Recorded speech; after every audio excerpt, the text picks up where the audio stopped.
Hi Shogi fans, this is Hidaj, and we got another video on the series of famous Shogi games.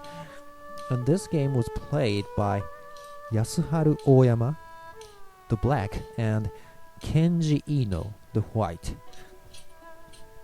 And this game took place on April 14th, 1978.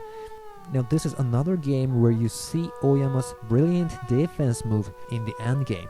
So now let's get to it and take a look at the moves here.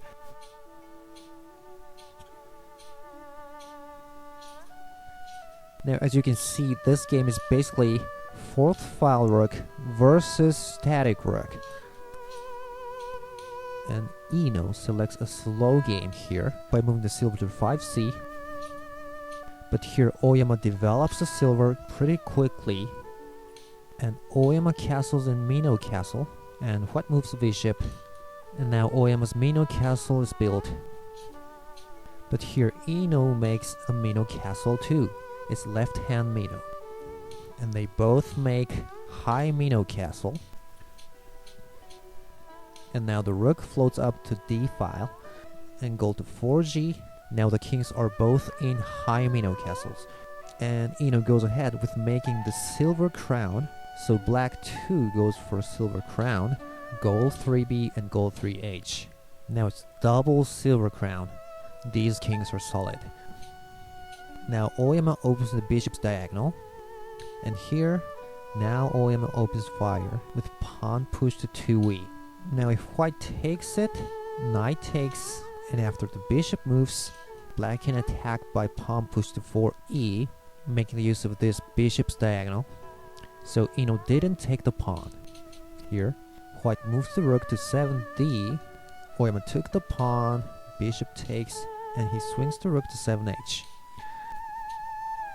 Bishop goes back to the edge, and now the rook took the pawn. Well, here maybe this tactic would be a bit interesting.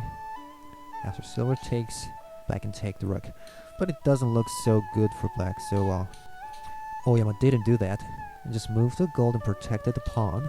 And here white tries to push back in the third file. Pawn takes and gold takes. And here black pulls back the silver to 4g. Well, it looks like a very good move. Now the knight comes up, gold 2f, and pawn 5e. And here Oyama defended the third file by dropping the pawn. Well, it looks like a very hard castle. Now white develops the silver, and then black goes for the bishop by pushing the pawn up to 1e. Pawn takes, and a very good pawn drop to 1d. The silver will have to take it, and then Lance takes the pawn. But he abandons the silver and makes a powerful attack. Bishop takes 4f. Well, one option for Oyama is just to take the bishop, but he loses the gold, and he'll have these two threats at the same time. So instead, Oyama didn't take the bishop and protected the gold by pawn drop. So IINO can promote the bishop. Now here, Oyama makes a good move. He pulls back the silver again and attacks the horse. The horse goes back, attacking the rook, but black drops the silver to 6g, forking the horse and the rook. So here IINO abandoned his horse, and king takes. Well, I think at this position, pawn drop to 2f might be also a good move. If black takes it, now he can abandon the horse, and the black's king is in a pretty vulnerable position. And if black just takes the horse here, well, I mean, you can't take the rook here. You're going to lose the rook too. So if black just take the horse, pawn takes the silver and promote, and white can take this silver too. But anyway, white didn't play pawn drop to 2f here. He just abandoned the horse. So king takes, and now white's rook is still being attacked. So white made a decision here and abandoned the rook too. Alright, now that white abandoned the rook, he has to keep attacking black's king. So he dropped the lance to 4f. But actually, the black's king is still fine here. Bishop and gold aren't enough for approaching the black's king. So Oyama just dropped the rook to 5a. But here, IINO makes an incredible attack. It's knight to 4e. And after the knight takes it, he dropped the gold to 3g. A beautiful sacrifice. Now, naturally, black should take it. After king takes, white has this bishop drop to here. And after the king goes back, and the bishop takes this gold, that was putting pressure to the king.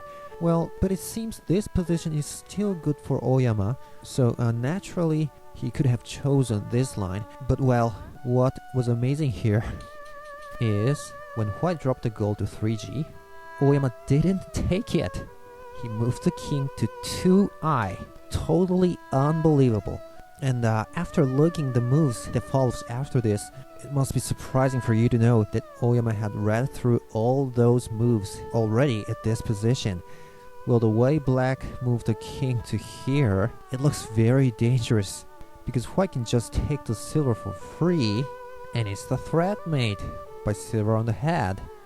So, I think most of the subscribers that are watching this video would also normally play gold takes 2g. But actually, this is not IINO played. He didn't take the silver. Well, that's because if he takes the silver, Oyama will drop the bishop to 1c, and white can't take it because it's gonna be a mate. If he blocks it, black has the lance to drop and checkmate. And also, if he just moves the king, also checkmate. And moving to here is also a checkmate. So when black dropped the bishop, the king can only move to 1b, and then black can move the bishop to 4f and promote. And you see, it's a threat mate removing threat mate, and black wins this game. You see, white can't mate black's king. Even if he dropped the silver to here, you see, it's a mate with a drop pawn, so he can't drop it. So actually, IINO had known all these moves behind, so that's why he didn't take the silver here. So instead, his next move was this. Bishop dropped to 1g. He made a threat mate without taking the silver, because this time, even if black drops his bishop to 1c, which actually Oyama did play, after king 1b, taking the lance doesn't remove the threat mate here. It's gonna be a checkmate, right? So it looks like bishop drop to 1g is a pretty good move. Now at this position, Oyama made a marvelous defense move. You see it? Well, it's silver to 4i. He moved the silver to a square where lance can just take it. So what's the point of this silver move? Well, the thing is that the rook is now protecting this rank. See? So he has removed this immediate checkmate. But you see, if he wants to protect there by the rook, he could also move the silver to here to 6i, and this way the silver wouldn't be taken by the lance. But in this case, white can keep making threat mates by promoting the lance or by dropping the pawn to here, right? So silver to 6i doesn't work. And when it's 4i, if the lance blocks the rook's protection, black can just take it by the rook. And gold takes and silver takes. And you see, now black's king is not in a threat mate, and moreover, now white's king is in a threat mate, because black has got a gold. So it's a threat mate starting from gold drop to 2b, gold takes, and then knight sack, gold takes, and then bishop takes the gold, king takes, and gold drop. And checkmate. So black wins. And also, dropping the pawn to 3h and blocking the rook's protection doesn't work either, because yeah, the rook can just take it, and gold takes, and silver takes upward, and the black king is not in a mate. If he drops the rook to here, it's not a mate. And he drops it to here, not a mate. So this is why Oyama moved the silver to 4i as opposed to 6i. But right, as I mentioned earlier, white can just take it by the lance, which he actually did. And although the H rank is protected by the rook, now black king is in another threat mate. Starting from bishop promote to 3i, and silver drop. But here, you'll see Oyama's great idea.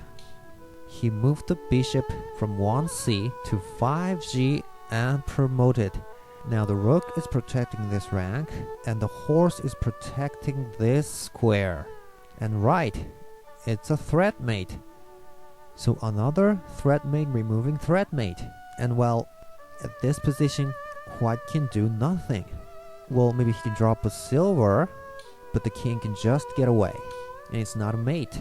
So actually, at this position, where Oyama has promoted the bishop to 5g, IINO resigned. Well, it was an incredible game. Alright, so hope you enjoyed the video and we'll see you next time.